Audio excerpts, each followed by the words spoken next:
Hitler को तो ये मतलब ऐसे मस्ती के लिए यूज करता है, दैचपेट हिटलर के रेफरेंसेस मारता रहता है। अरे हाँ सरकार, हमने तो भेजा था, आपने पता कर लिया, वाह वाह वाह। अरे तो चूतिया उद्या है क्या? आगे वाईआरएफ पे क्यों? याद है मुझे भी वीडियो इनका, पैसे मिले थे तो वाईआरएफ को ही प्रमोट कर दिया। रॉ और आईएसआई यूं चुम्मा चाटी करते घूमे। ब्रो और आईएसआई वाले बाहर देशों में मिलते हैं और एकदम एकजुट होकर दोनों अपना झंडा लेके घूमते हैं, चमड़ी उधेड़ देते हैं वो एक दूसरे की। स्टोरी बिल्डिंग, स्क्रिप्ट राइटिंग कभी सुना है? मूवी कैसे बनती है? Any idea? ये क्या पॉइंट है इस चीज का? समझ मेरे भाई ना, सिंपल चीज है। रियल लाइफ कैरेक्टर्स को उठाया है, अपने फिक्शनल स्टोरी में फिक्शनल कैरेक्टर जाके वहां पर ब्लेंडिंग होता है, स्टोरी राइटिंग ऐसी ही की जाती है मेरे बाप। तो बायोपिक में रियल लाइफ इवेंट्स क्यों डालते हैं? सिर्फ कैरेक्टर उठाओ एंड बाकी पूरा फिक्शन बना डालो, बन गई मूवी, मजा आ जाएगा। कौन सी मूवी देख के आया है मुझे समझ नहीं आ रहा। धुरंधर देख जाके भाई, अपने मन में मनगढ़ंत मूवी बना के खुद मत देख, मूवी देख जाके। सीटी हम कुत्तों के लिए इस्तेमाल करते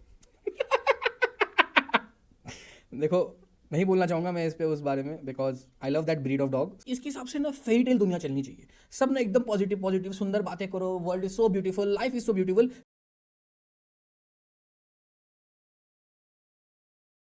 ध्रुव राठी की इस वीडियो को लेके इतना बवाल क्यों मचा हुआ है यार? मैं भी सोच रहा था बहुत दिनों से, बट मैंने कुछ क्लिप्स यूट्यूब पे और इंस्टाग्राम पे इनके देखे दूसरे कंटेंट क्रिएटर के साथ, एंड स्पेसिफिकली एक क्लिप ही उनका बहुत वायरल जा रहा था, मैं आगे बात करूंगा।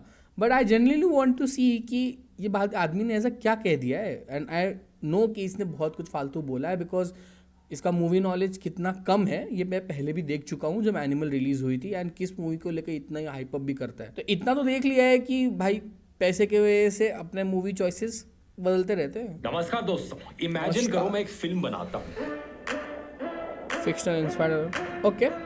एक फिल्म जिसमें हमारा मेन किरदार है एक स्पाई, एक जासूस जिसे भेजा जाता है पाकिस्तान में आतंकवादियों के नेटवर्क्स को इन्फिल्ट्रेट करने के लिए। ठीक है, ये एक बड़ा सीक्रेट ऑपरेशन है जिसे हम नाम दे देते हैं ऑपरेशन भवंडर। इस फिल्म में आगे आप देखते हो कि यही मैंने बहुत यूट्यूबर्स के टाइटल में देखा, लोग भवंडर आके मतलब भाई ने अपनी मूवी बना दी है। एंड अपार्ट फ्रॉम एवरीथिंग काफ़ी अच्छा एआई वीडियो है, वेरी गुड। कैसे हमारा जासूस बड़ी मेहनत से काम कर रहा है, ढेर सारे इंटेलिजेंस इनपुट्स वो अपने बॉस और रॉ के चीफ को भेजता है। एक दिन ऐसा ही एक इंटेलिजेंस इनपुट 2018 के समय में उसे पता चलता है। वो अपने बॉस को बताता है, सर 2019 के अर्ली में कहीं ना कहीं एक बड़ा धमाका होने वाला है। उसके बॉस उसे बोलते हैं जल्दी से ज्यादा इंफॉर्मेशन निकालने की कोशिश करो, समय नजदीक आ रहा होता है। कहानी में बहुत सारे ट्विस्ट आते हैं और हमारा जासूस ऑलमोस्ट पकड़ा जाता है, लेकिन किसी ना किसी तरीके से वो फाइनली सक्सेसफुल रहता है। एक दिन वो अपने बॉस को फोन करके कहता है, सर पता लग गया, 14 फरवरी 2019 को पुलवामा में एक आर्मी ही कॉन्वॉय गुजरेगी, उसे ये आतंकवादी निशाना बना रहे हैं। बॉस जासूस का धन्यवाद करते हैं और तुरंत जाकर प्रधानमंत्री के ऑफिस में ये इन्फॉर्मेशन देते हैं। सीधा प्रधानमंत्री से कहते हैं, भाई कुछ ना कुछ करके इस रूट पे आ गए। एंड चलो अब इस पे मैं आगे बताता हूँ। और 11 इंटेलिजेंस इनपुट्स आए हैं सर, हमें इस कॉन्वॉय को बाय रोड नहीं भेजना चाहिए। आतंकवादी हमला होने का चांस बहुत ज्यादा हाई है। यहाँ पर हमें प्रधानमंत्री के चेहरे की एक झलक देखने को मिलती है। पूरी मूवी का सफेद दाढ़ी, और फिल्म में उन्हें नाम दिया गया है मिस्टर सुरेंद्र गोभी। हमारे जासूस और उनके बॉस को लगता है कि उन्होंने अपना काम बखूबी निभाया, लेकिन 14 फरवरी 2019 फिल्म में यहाँ पर एक पूरा रेड स्क्रीन आ जाता है। फिल्म में यहाँ पर आपको पुलवामा हमले की असली फुटेज देखने को मिलती है। हालांकि ये फिक्शनल मूवी है, लेकिन फिल्म में हम इस पॉइंट पर असली फुटेज दिखाते हैं। पाकिस्तान में बैठे आतंकवादी इस हमले की खबर सुनकर नारे लगाने लगते हैं खुशी के मारे, और हमारा जासूस जो उनके बीच बैठा था वो चौंक जाता है देखकर, उसका दिल सही में दहल जाता है। उसके चेहरे में कहीं ना कहीं एक डर की झलक देखने को मिलती है, लेकिन आतंकवादी इतनी खुशी मना रहे थे कि वो नोटिस नहीं करते। अगली बार जैसे ही इसे मौका मिलता है, अपने बॉस को फोन मिलाता है, जवाब मांगता है, आखिर हुआ क्या, मैंने इतने सारे इंटेलिजेंस इनपुट्स दिए फिर भी यह हमला कैसे हो गया। बॉस के पास कोई जवाब नहीं था। वो कहते हैं शायद हिंदुस्तानियों के सबसे बड़े दुश्मन हिंदुस्तानी ही है। वो इस बात की तरफ इशारा करते हैं कि कहीं ना कहीं सरकार में ही कोई गद्दार बैठा है, जिसकी वजह से हमारे 40 सीआरपीएफ के जवान मारे गए। जासूस को कहा जाता है कि वो अपनी कोशिश जारी रखे। फिल्म में एक सैड सॉन्ग आता है, और जब क्लाइमैक्स की तरफ बढ़ती है हमारी ये फिल्म, तो एक बड़ा ही शॉकिंग ट्विस्ट हमें देखने को मिलता है। आतंकवादियों के अड्डे की अलमारियां सर्च करते वक्त, क्या भाई पूरा 2.5 मिनट हो गया, फुल फ्लेज्ड प्रोडक्शन किया है भाई ने एआई को लेकर। हमारे जासूस के हाथ एक ऑडियो रिकॉर्डिंग लगती है, और जब वो इसे सुनता है तो उसे यकीन नहीं होता अपने कानों पर। इस ऑडियो रिकॉर्डिंग में हमारे प्रधानमंत्री गोभी जी की आवाज थी, और दूसरी तरफ बात कर रहे थे आईएसआई के हेड। गोभी जी कहते हैं, कुछ लोग मरेंगे मरने दो, कुछ गाड़ियां जलेंगी जलने दो, लेकिन इलेक्शन से ठीक पहले अगर यह हमला होगा तो मुझे इलेक्शन में इसका बहुत बड़ा फायदा मिलेगा। आईएसआई का हेड दूसरी तरफ से जवाब देता है, नायक मूवी के डायलॉग भाई को बराबर याद है। ठीक है सर, 14 फरवरी डन समझे।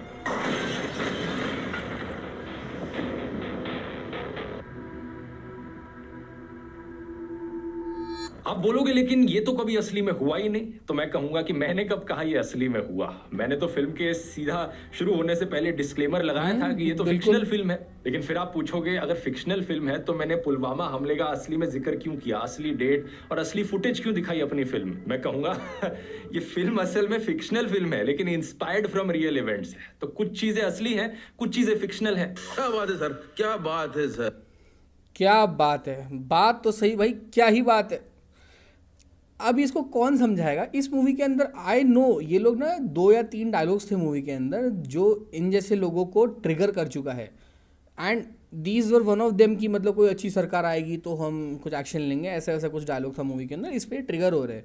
तो बेसिकली तुम खुद दिख रहे हो जहाँ ये लोगों को खुद ऑलरेडी बोल रहा है कि आप ये प्रोपेगेंडा मूवी मत देखो जाके, ये कर क्या रहा है। क्योंकि मूवी के अंदर कोई भी अब पीएम को या फिर उस गवर्नमेंट को लेकर डायरेक्टली बैशिंग नहीं हो रही है उन्होंने। क्योंकि स्टार्टिंग में अगर आप देखो कांधार हाईजैक भी दिखाया है जो कि भाजपा गवर्नमेंट के अंडर हुआ था एंड वहाँ भी वो अनसक्सेसफुल रहे थे, उनको टेररिस्ट हैंड ओवर करने पड़े थे। And same thing with Congress government, जब उनके साथ और भी टेररिस्ट अटैक्स हुए थे and they were not very vigilant and took action against immediately. तो अभी इस चीज़ को जब दिखाया है तो ये तो रियलिटी है, ठीक है। अभी अब उसमें भी ऐसा नहीं बताया है कि भाई कोई एजेंट अपने गवर्नमेंट का डायरेक्टली बैठा है जो कि बात कर रहा है वहाँ के ISI ऑपरेटर से एंड बोल रहा है कि मरना है तो मरने दो। ये समझ तू, ये ऑलरेडी कितना ब्लेटेंटली कुछ बना रहा है जो कि मूवी में ऐसा ज़रा सा भी नहीं है। मतलब गॉड नोज ये मैनिपुलेट कितना करता है लोगों को, मिस इन्फॉर्मेशन देता है। अभी तो बोल रहा है कि भाई मैंने तो फिक्शनल बता दिया, पर ऐसा नहीं है ना। You are blatantly putting it right up there. This is not what movie does.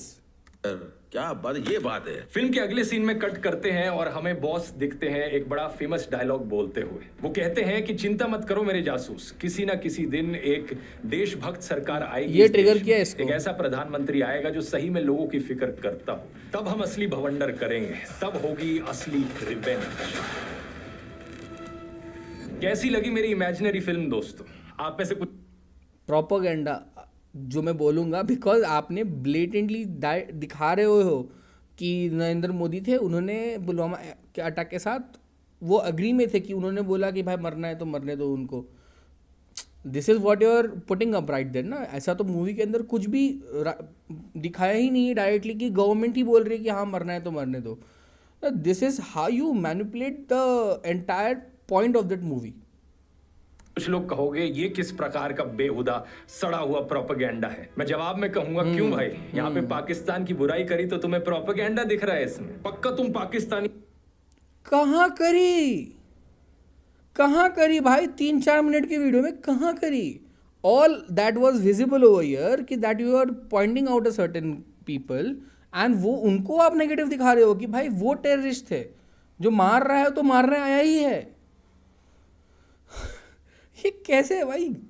इनको इसके व्यूअर्स इसलिए आई थिंक इस बार ट्रिगर हो गए हैं इस वीडियो देखने के बाद कि this time they are not putting up to the facts. ये अपने खुद के जो इसके नैरेटिव्स है ना, इसको राइट अप उधर रख रहा है। समर्थक आतंकवादी सिंपैथाइजर हो गए, तभी तुम्हें मेरी ये भवंडर फिल्म पसंद नहीं आई। अब आप में से जो इंटेलिजेंट लोग होंगे वो कहेंगे कि बात तो यहाँ पर पाकिस्तान की हो ही नहीं रही, प्रॉब्लम तो मुझे इस पॉलिटिकल प्रोपेगेंडा से है। ये एंटी बीजेपी प्रोपेगेंडा जिसमें नरेंद्र मोदी को यहाँ पर गद्दार दिखाने की कोशिश की जा रही है। और मैं कहूंगा एग्जैक्टली धुरंधर फिल्म के डायरेक्टर आदित्य धर ने कुछ इसी तरीके का झूठा और वाहियात प्रोपेगेंडा फैलाने की कोशिश करी अपनी फिल्म के जरिए, लेकिन उसका असर कुछ अलग ही हुआ है। आइए जानते हैं आज के इस वीडियो में।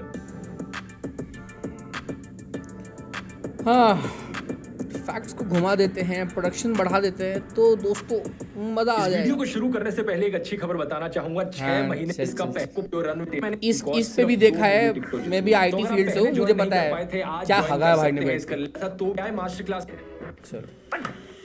ऋतिक रोशन ने कहा कि भले विवेक अग्निहोत्री को मीम डाल दिया, जबकि आई नो जब कश्मीर फाइल्स आई थी ना, इनको उससे ही प्रॉब्लम था। कश्मीर फाइल्स में जो इंसिडेंट है जो एक्चुअली हुए हैं, people have seen that, people have proofs about it, ये उसको प्रोपेगेंडा जब बोलने लगा ना तो आई अंडरस्टूड कि they are not able to think critically. इनको उस बारे में ना सुनना है ना जानना है, कोई भी कुछ भी करे, इनको बस प्रोपोगेंडा चिल्लाना उनको मज़ा आता है। अब जैसे केरला स्टोरी आई थी, that was movie actually shit, and मेरे ख्याल से ताज स्टोरी आई थी, ये सब मूवी एक्चुअली प्रोपोगेंडा थी and people have called them out for such reasons, and वो मूवी नहीं भी चली थी।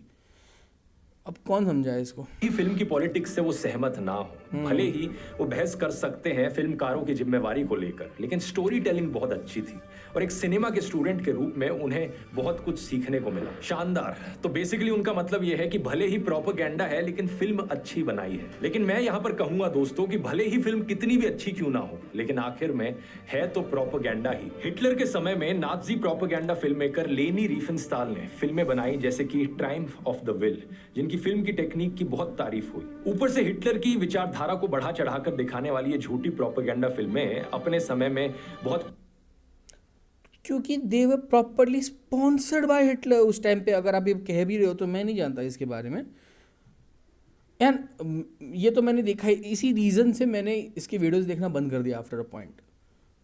जैसे ही इसको कुछ भी ऐसा दिखता है ना, हिटलर को तो ये मतलब वैसे मस्ती के लिए यूज़ करता है, दैचपेट हिटलर के डिफरेंसेस मारता रहता है।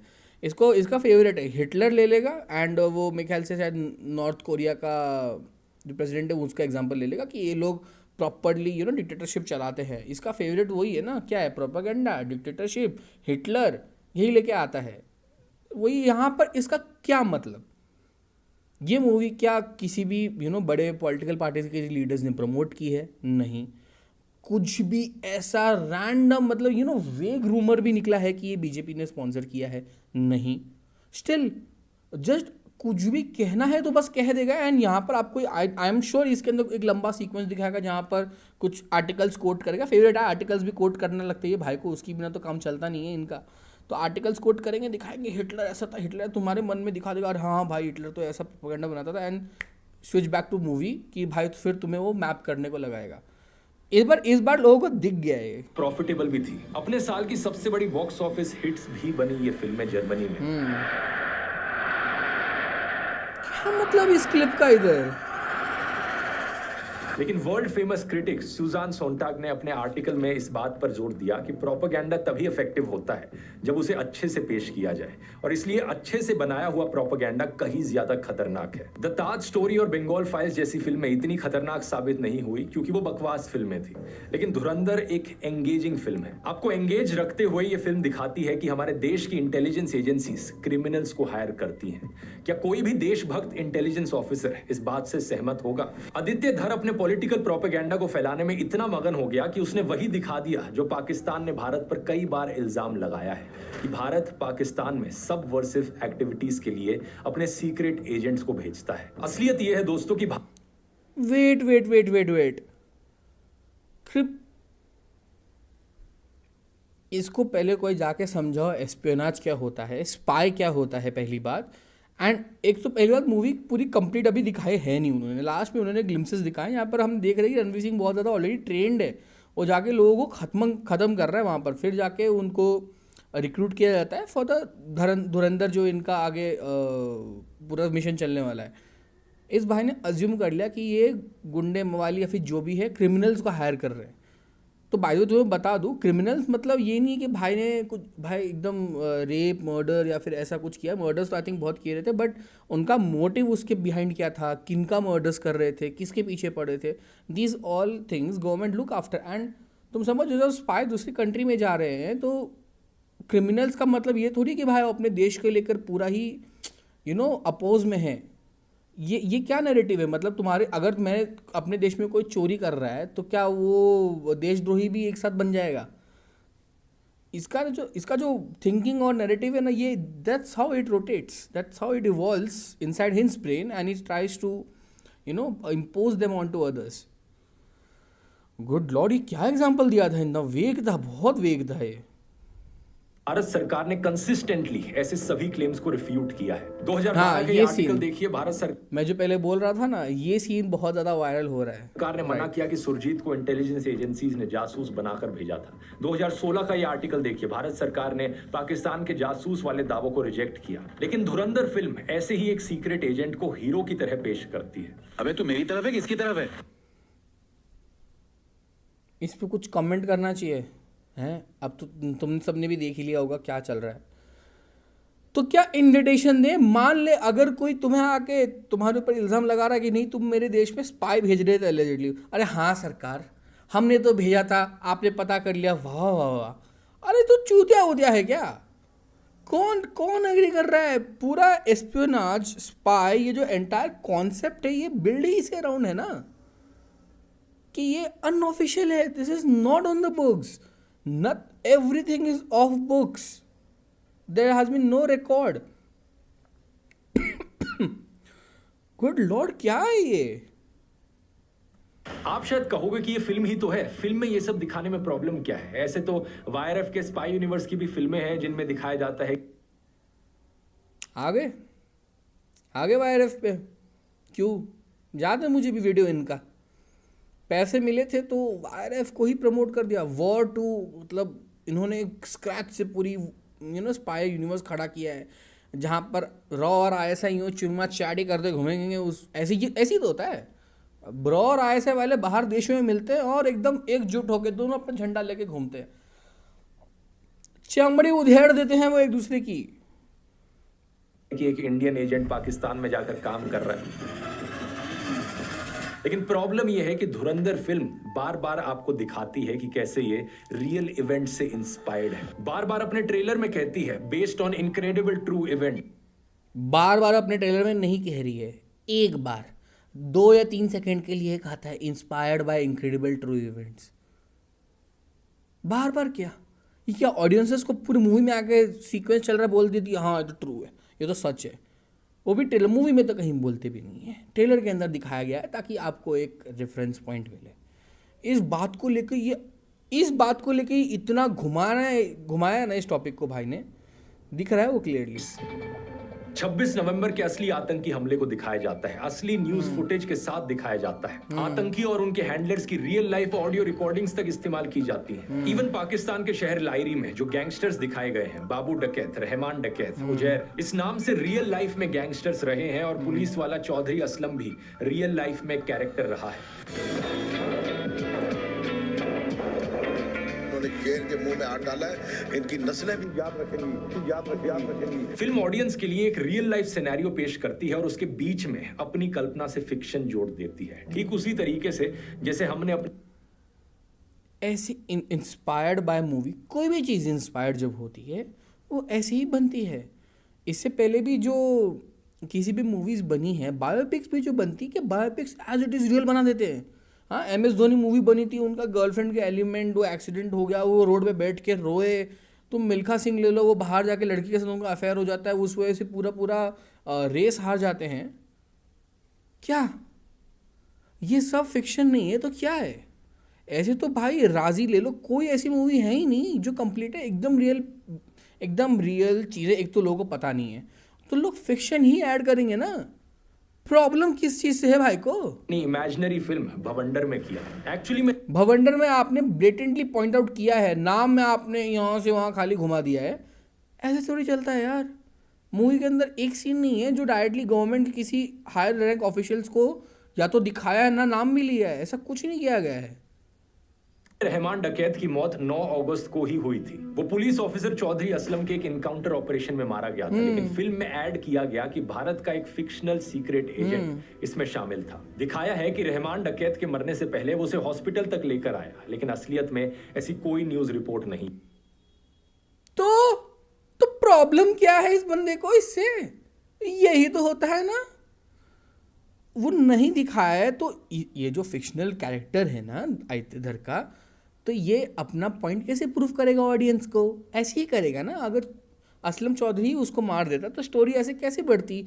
उसको दिखाना था कि वो जिंदा पहले लेके आया, वो हॉस्पिटल में मरा, फिर वो मसीहा बनेगा लोगों का। स्टोरी बिल्डिंग, स्क्रिप्ट राइटिंग कभी सुना है? मूवी कैसे बनती है? Any idea? गुड लॉर्ड, ये क्या पॉइंट है इस चीज का? आप ये 10 अगस्त 2009 की न्यूज देख सकते हो जहां बताया गया है कि उसका एनकाउंटर बिन कासिम इलाके में हुआ। पीपल्स अमन कमेटी के चेयरमैन अब्दुल मजीद सरबाजी ने कोई पॉइंट है? ये सब फेवरेट थिंग आर्टिकल कोट करके हाईलाइट कर देंगे भाई एकदम। अरे क्या मतलब, मूवी है मेरा बाप, वो फिक्शनल कैरेक्टर है तो रियल लाइफ कैरेक्टर्स को उठाया है। समझ मेरे भाई, इतना सिंपल चीज़ है, रियल लाइफ कैरेक्टर्स को उठाया है अपने फिक्शनल स्टोरी में। फिक्शनल कैरेक्टर जाके वहाँ पर ब्लेंडिंग होता है, स्टोरी राइटिंग ऐसी ही की जाती है मेरे बाप। एक्सप्रेस ट्रिब्यून को ऑटोप्सी रिपोर्ट के बारे में बताया कि रहमान डकैत को 3 फुट की दूरी से गोली मारी गई। फरवरी 2010 का ये डॉन का न्यूज आर्टिकल देखिए। रहमान की पत्नी ने एलेज किया कि ये एक फेक एनकाउंटर था और एसएसपी चौधरी असलम के खिलाफ एफआईआर ऑर्डर की गई। हम हाई कोर्ट भी जाएंगे, सुप्रीम कोर्ट भी जाएंगे। हम जरदारी साहब से भी अपील करते हैं कि केस के मुतालिक गौर करें और चौधरी असलम के खिलाफ एक्शन ले। तो अब क्या फैक्ट है और क्या फिक्शन, ऑडियंस ये नहीं जान पाती। ऑडियंस को पता है कि ये फिक्शन है, पूरी की पूरी मूवी ही फिक्शन है, ये सोच के समझ के गए हैं। रियल लाइफ इवेंट्स इतने ही बताएं कि अटैक्स हुए, उसके फुटेज लीक किए क्या कि आपको इम्पैक्ट दिला सके कि Pakistan was how bad acting now days and even earlier days. Actually sorry, मैं क्या बोल रहा हूँ इसने तो कहने का मतलब है that's how they are done. जानना तो छोड़िए, फिल्म में खोए हुए दर्शक इस बात पर गौर भी नहीं करते। इसी कारण से उनके लिए ये सब कुछ एक गॉस्पेल ट्रुथ बन जाता है। एक चीज मैं बोलना भूल गया, आउट ऑफ एवरीथिंग जो भाई करते हैं, नैरेटिव घुमाना है तो फेवरेट चीज़ है, तो सारी चीज़ें हाईलाइट कर देंगे, किसी एक पर्टिकुलर टॉपिक को लेके खींच डालेंगे। एंड सबसे इम्पोर्टेंट तो भाई का यूँ बड़े बड़े इंग्लिश के टर्म्स फेंकेंगे आपको, गॉस्पेल ट्रूथ, ये भांग वो थोड़ा। आज जो तमाचा है इन लोग के ऊपर, क्योंकि वो हमेशा से सच छुपाते आए। आज जो मूवीज बन रही है, चाहे आर्टिकल 370 बने, चाहे हक बने और धुरंधर जैसी मूवीज, ये सच है। रियलिटी बेस्ड है तो एजेंट को वहाँ ताली बजाने तो भेजेंगे नहीं, तो वॉयलेंस ही होगा। कि अगर आप इंडियन हो, मैं तो कहूँगा आप कहीं से भी हो, अगर आपको फैक्ट से प्रॉब्लम है तो आपको इस मूवी से प्रॉब्लम है। अब आप में से कुछ लोग सोचोगे कि कई और ऐसी फिल्में होती हैं जो इंस्पायर्ड फ्रॉम रियल इवेंट्स होती हैं, लेकिन उनमें फिक्शन ऐड किया जाता है, जैसे कि भाग मिल्खा भाग हो गई या दंगल की कहानी हो गई। लेकिन आमतौर पर जब फिल्म मेकर्स ऐसा करते हैं, वो चीजों को और सस्पेंसफुल और थ्रिलिंग बनाने के लिए करते हैं। तो इधर के अचार डाला है इन लोग ने। अभी जो भाई आपने पूरा का पूरा नैरेटिव डाला है कि वो तो भाई मरा ही, असलम चौधरी ने गोली मारा उससे, तो यहाँ पर आपका एक फिक्शनल कैट, सेम चीज़ भाई उसको थोड़ा सस्पेंसफुल बनाने के लिए किया है एंड में। इतनी चीज़ समझ क्यों नहीं आ रही आदमी को, ये खुद के ही चीज़ को कैसे वापस से। लेकिन आदित्य धर जब ऐसा करता है, वो सिर्फ और सिर्फ एक चीज़ मैं और नोटिस कर रहा हूँ, ये ना जानबूझ के डिसरिस्पेक्टफुल होने को कर रहा है, जो मैं स्टार्टिंग से मूवी कर रहा हूँ। मैं अगर नॉर्मली किसी बार बात करता तो मैं करते, इनका ऐसा कहना, मैं ऐसे ही लोगों को एटलीस्ट मेंशन करता हूँ। बट सिंस ये आई तो ये करता है, ये इतना घूम गया है, तो भाई आप भी ऐसे ही करता है, तो भी ऐसा ही है। अपना झूठा प्रोपेगेंडा फैलाने के लिए करता है, क्योंकि अगर इस सारे पॉलिटिकल प्रोपेगेंडा को आप फिल्म से निकाल भी दोगे तो भी उसके सस्पेंसफुल और थ्रिलिंग होने पर कोई फर्क नहीं पड़ेगा। अब कोई अगर सवाल करेगा आदित्य धर से इस चीज को लेकर, तो वो कह देगा कि भाई ये तो फिक्शनल फिल्म है। और कोई पूछेगा कि अगर एक फिक्शनल फिल्म है तो इतने सारे रियल लाइफ इवेंट्स क्यों ऐड किए, तो वो तो बायोपिक में रियल लाइफ इवेंट्स क्यों डालते हैं? सिर्फ कैरेक्टर उठाओ एंड बाकी पूरा फिक्शन बना डालो, बन गई मूवी, मजा आ जाएगा। ऐसी बनती है ना, रहेगा। लेकिन inspired from real events film है। हो गई आपकी निंजा टेक्निक तैयार डॉग विस्लिंग करने की, और हर डॉग विस्लिंग आया ना, एक और डम आ गया भाई के साथ, गॉस्पेल थ्रू डॉग विस्लिंग। खुद के ही चीज को कैसे वापस से ये नेग्लेक्ट कर सकता है यार, प्रोपेगेंडा चलाने की। नैनो चिप वाले नोट की मुझे, हाँ दिस वो तो न्यूज़ चैनल ने फैलाया था। जो होता नहीं है वो दिखाता है, जो होता है वो दिखता है वो दिखाता है। साल 2011 का ये न्यूज आर्टिकल देखिए दोस्तों। करेंसी पेपर सप्लाई करने वाली ब्रिटिश कंपनी पर बैन लगा। Minister of state for finance नमो नारायण मीना ने राज्यसभा को बताया कि ब्रिटिश कंपनी डेलारू का भारतीय रिजर्व बैंक नोट मुद्रा प्राइवेट लिमिटेड के साथ एक कॉन्ट्रैक्ट था बैंक नोट का पेपर सप्लाई करने के लिए। अब जुलाई अगस्त 2010 में ये बात नोटिस में आई कि डेलारू द्वारा सप्लाई किया जा रहा पेपर प्रिस्क्राइब्ड स्पेसिफिकेशंस के मुताबिक नहीं था। कंपनी ने बाद में इस कमी को स्वीकार किया, जिसके बाद मनमोहन मनमोहन सिंह सरकार द्वारा इस ब्रिटिश कंपनी को सिक्योरिटी क्लियरेंस मना कर दी गई। आगे देखिए आर्टिकल में क्या लिखा है। इन्फोर्समेंट एजेंसीज ने जो रिसेंटली जाली करेंसी पकड़ी थी, उनकी क्वालिटी लीगल करेंसी नोट्स के जैसी थी। इंटेलिजेंस रिपोर्ट्स ने सजेस्ट किया कि पाकिस्तान में हाई सिक्योरिटी प्रेस में जाली नोट छापे जाते हैं और भारतीय अर्थव्यवस्था को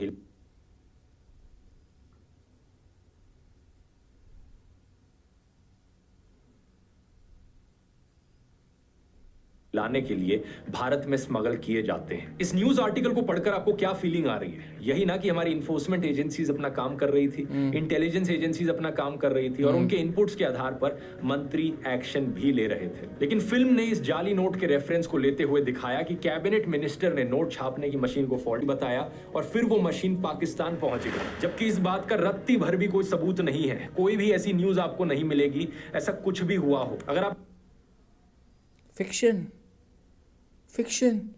सिंपल चीज है, इसको क्या प्रॉब्लम है? ये कहाँ मनमोहन सिंह को घुसा रहा है हर जगह।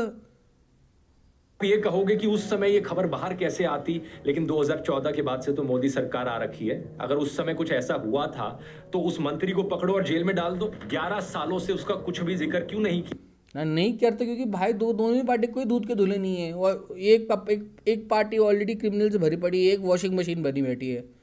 तो किया गया। कसाब समुद्र से आया पर 300 किलो आलू कहाँ से आया? इसी तरह फिल्म में दिखाया गया कि 26/11 हमले से पहले इंटेलिजेंस इनपुट्स मौजूद थे। ये बात सच है। जैसे कि यूके के एक डिफेंस और सिक्योरिटी थिंक टैंक RUSI का ये नवंबर 2009 का आर्टिकल देखिए। इसमें बताया है कि कुछ इंटेलिजेंस इनपुट्स मौजूद थे, लेकिन बहुत स्पेसिफिक नहीं थे। पुलिस और कोस्ट गार्ड उन पर एक्शन नहीं ले सकी। रेलवे प्रोटेक्शन फोर्स के पास पुरानी बोल्ट राइफल। और एक चीज़ मुझे पिछले पॉइंट पे याद आया अचानक से कि ये जो बोल रहा है कि प्रिंटिंग प्लेट्स आए थे वगैरह, तो मूवी के अंदर ऐसा अलग क्या बता दिया? आपने जो आर्टिकल में बताया वो है कि वहाँ से पेपर्स वगैरह जो भी था, पर प्रिंटिंग प्लेट का उन्होंने खुद के डाला है, वो जो भी है ठीक है, आप समझ रहे हो। लेकिन उसके बाद दिखाया क्या मूवी में, वो आपको याद नहीं आ रहा है। यही दिखाया है ना कि भाई अगर प्लेट्स हैं उनके पास तो अभी भी they are sending the fake notes. तो नोट तो अगर वहाँ से अगर आपने उसको बैन भी कर दिया है तो भाई ऑलरेडी जो मार्केट में ऑलरेडी निकले हैं चीज़ें, तो फेक करेंसी तो आती रहेगी ना, फिर भी फेक करेंसी तो फिर भी आती रहेगी ना। वही तो दिखाया है मूवी के अंदर। वो बैन करने से इससे क्या फ़र्क पड़ रहा है? थी जो एलीट NSG है, नेशनल सिक्योरिटी गार्ड, वो अटैक के 10 घंटे बाद पहुंच सकी, जिससे लॉजिस्टिक्स की कमी दिखती है। ऊपर से उनके पास नाइट विजन गॉगल्स नहीं थे और एक ऑपरेशन कमांड सेंटर की कमी थी। यानी यहाँ इंटेलिजेंस फेलियर के अलावा स्विफ्ट रिस्पांस और कोऑर्डिनेशन की कमी भी देखी गई। लेकिन क्या हम इन फेलियर्स की वजह से ये अज्यूम कर सकते हैं कि मनमोहन सिंह की सरकार गद्दार थी? तो नहीं बोल रहा है ना कोई। मूवी में भी यही दिखाया है कि we were not well equipped, बोला है, दिखाया है। इस बंदे ने मूवी नहीं देखी है और उन्होंने जानबूझकर ये हमला होने दिया। अगर आप ऐसा कहोगे तो अटल बिहारी वाजपेयी की सरकार और मोदी सरकार भी उस गद्दारी के कटघरे में आ जाएगी। आ गया। अल्टीमेटली लेना इसको मोदी का नाम था, तो पहले तो भाई ऐसे आते हैं ना, ऐसा इसलिए। चाहे IC-814 का कांधार फ्लाइट हाईजैक हो, कारगिल वॉर हो, 2016 का उड़ी टेरर अटैक हो या 2019 का पुलवामा आतंकी हमला हो, इन सब के लिए भी इंटेलिजेंस पहले से ही मौजूद था। मुझ पर यकीन नहीं होता, इन रिपोर्ट्स को देखो। कांधार फ्लाइट हाईजैक को लेकर पहले से इनपुट थे जिन पर काम नहीं हो पाया, और जब प्लेन अमृतसर में रिफ्यूलिंग के लिए उतरा, वहां पर भी थ्रेट को न्यूट्रलाइज नहीं किया जा सका। इसी हाईजैक के दौरान मसूद अजहर जैसे खतरनाक आतंकी को छोड़ा गया था। बाद में कई आतंकी हमलों में उसकी इन्वॉल्वमेंट देखी गई, जैसे कि 2001 का जेन की असेंबली अटैक, 2001 का इंडियन पार्लियामेंट अटैक। तो वही दिखाया ना मूवी के अंदर मेरे बाप की भाई, जब वो छूटा उसके बाद बहुत मल्टीपल अटैक्स हुए इंडिया के अंदर, जिसके अंदर वो रिस्पॉन्सिबल था कि जो बीजेपी गवर्नमेंट के अंदर उसको रिलीज़ किया गया था, बिकॉज ये हाईजैक को भी हम सक्सेसफुली नहीं बीट कर पाए थे। तो कब कह दिया कि कांग्रेस की जो सरकार थी डायरेक्टली और जो मनमोहन सिंह थे वो गद्दार थे? हाँ, और फिर उसको गद्दार नहीं बोला है तो आप मोदी को गद्दार बोलने पे आ गए हो। कोई सेंस ही नहीं बना था। You are just putting your point forcefully into this. Attack 2008 का 26/11 attack, 2016 Pathankot attack, 2019 Pulwama attack और अब 2025 में Red Fort terror attack. India Today के इस न्यूज आर्टिकल को देखिए। उड़ी आर्मी इंस्टॉलेशन के टारगेट होने को लेकर स्पेसिफिक इनपुट्स मौजूद थे। आईबी ने आर्मी यूनिट्स को अलर्ट भी किया था, लेकिन फिर भी उड़ी टेरर अटैक हो गया। पुलवामा आतंकी हमले को देखिए। फ्रंटलाइन की एक इन्वेस्टिगेशन ने बताया था कि 2-3 नहीं 11 इंटेलिजेंस इनपुट्स मौजूद थे। कितने? 11 इंटेलिजेंस इनपुट। हाँ तो भाई मूवी के अंदर वो चुपचाप बताया ना उन्होंने उस बात को कि इतने मल्टीपल, देखो धुरंधर अकेला ये नहीं है ना, और भी बहुत सारे इन्फॉर्मेंट्स फैले रहते हैं पाकिस्तान के अंदर। सबसे इनपुट आता है, कौन सा इनपुट कितना करेक्ट है नहीं है। अब जैसे वो सी रूट वाला पार्ट तो शायद धुरंधर में कहाँ पता था उस एजेंट को, उसने जाके सप्लाई किया, उसको खाली इतना पता था कि कुछ लोग हेवीली आर्म्ड है, वो शायद आने वाले हैं, इतना ही रेफरेंस था। इनफैक्ट डेट तक उसको गलत पता थी, वो बाद में वो डेट चेंज हो जाती है। यही तो मूवी के अंदर दिखाया है कि गवर्नमेंट इसके अंदर बहुत सोली रिस्पॉन्सिबल नहीं है। चाहे इंटेलिजेंस फेलियर हो या इंटेलिजेंस इनपुट होने के बावजूद खराब कोऑर्डिनेशन हो या खराब प्लानिंग की वजह से चूक जाना हो, इन सभी फेलियर्स के लिए सरकार और सिक्योरिटी एजेंसीज को क्वेश्चन किया जाना चाहिए। और ये किसी भी नागरिक का अधिकार ही नहीं बल्कि फर्ज है। ये सवाल लोग बीजेपी सरकार से भी पूछते हैं और पहले कांग्रेस सरकार से भी पूछते थे। हर तरफ आलोचना भी होती थी, लेकिन चाहे कांग्रेस सरकार हो या बीजेपी सरकार, किसी के लिए भी ये कहना कि ये सरकार गद्दार है और जानबूझकर आतंकी हमला होने दे रही है, ऐसे एक्स्ट्रा ऑर्डिनरी क्लेम्स के लिए एक्स्ट्रा ऑर्डिनरी एविडेंस की जरूरत हो। तो ना कोई एक्स्ट्रा ऑर्डिनरी एविडेंस मूवी में था, ना एक्स्ट्रा ऑर्डिनरी कोई क्लेम किया गया मूवी के अंदर। देखना वो क्या, वो कौन सी मूवी देख के आया आदमी होती है। अभी हाल ही में हुए रेड फोर्ट टेरर अटैक पर भी ऐसी अफवाहें उठाई जा रही थी कि अगले दिन इलेक्शन थी तो मोदी सरकार ने जानबूझकर करवाया होगा। मैंने अपने वीडियो में खुलकर कहा था कि सरकार को इस तरीके से ब्लेम करना सही नहीं है। मैं मानता हूं कि इस सरकार ने ऐसे कई काम किए हैं जिससे इन पर बिल्कुल ट्रस्ट नहीं किया जा सकता, लेकिन इस तरीके से बिना किसी सबूत के इस तरीके से कंक्लूजन पर पहुंच जाना यह भी बहुत गलत है। लेकिन सोचकर देखो, अगर कोई फिल्म डायरेक्टर पूरी की पूरी फिल्म इस चीज पर बना दे, इंस्पायर्ड बाय ट्रू इवेंट्स, और फिर डायलॉग डाला जाए फिल्म में कि ये सरकार देशभक्त नहीं है, तो आपको कैसा लगेगा? आदित्य धर बीजेपी के तलवे चाटने में इतना खो गया कि उसने यही बेवकूफी कर डाली। वैसे शायद इसको बेवकूफी नहीं कहना चाहिए, नाजी प्रोपेगेंडिस्ट। कॉल बैक भाई, कॉल बैक आना चाहिए ना। अब तो टाइम हो गया ना हिटलर को वापस याद किया। भाई को ऐसा तड़प मच रही थी, बहुत टाइम से हिटलर याद नहीं। रीफेंस्टाल, जिसका मैंने वीडियो में पहले जिक्र किया था, वो हिटलर के मारे जाने के बाद कुछ ऐसा ही कहती थी कि मैं तो बस एक मासूम सी फिल्म मेकर हूँ, मुझे बस अपनी आर्ट से मतलब था, जो चल रहा था मैंने उसे डॉक्यूमेंट कर दिया। Großartige Inszenierung, wer hat die gemacht? Wer hat das erfunden? Hitler und Speer haben das gemacht. Ganz alleine? Ja, ganz alleine. Ich hatte damit nichts, ich wusste gar nichts, hatte keine Ahnung davon. Ich habe das gesehen und habe versucht, das gut aufzunehmen. Aber die Idee, dass ich da mitgewirkt habe, finde ich ja geradezu albern. Modi के सत्ता से बाहर जाने के बाद देखना आदित्य धर भी ऐसे ही डायलॉग्स मारेगा। लेकिन सुजान सोनताग ने अपने आर्टिकल फैसिनेटिंग फैशिज्म में इस झूठ का पर्दाफाश किया था। उन्होंने इसका सबूत दिखाया कि कैसे लेनी हिटलर के तलवे चाटने वाली एक नाजी प्रोपेगेंडिस्ट थी। फिक्शनल फिल्मों में तो प्रोपेगेंडा था ही, लेकिन सुजान ने लेनी की डॉक्यूमेंट्रीज पर भी सवाल उठाया कि किस तरह उसने low angle shots, monumental framing, tracking shots का इस्तेमाल करते हुए नाजी फिगर्स को एक आकर्षक स्पेक्टिकल की तरह पेश किया। फेंके ना बड़े बड़े टर्म्स, देखा आया ना किस तरह उसने low angle shots, monumental framing, tracking shots का इस्तेमाल करते हुए नाजी फिगर्स को।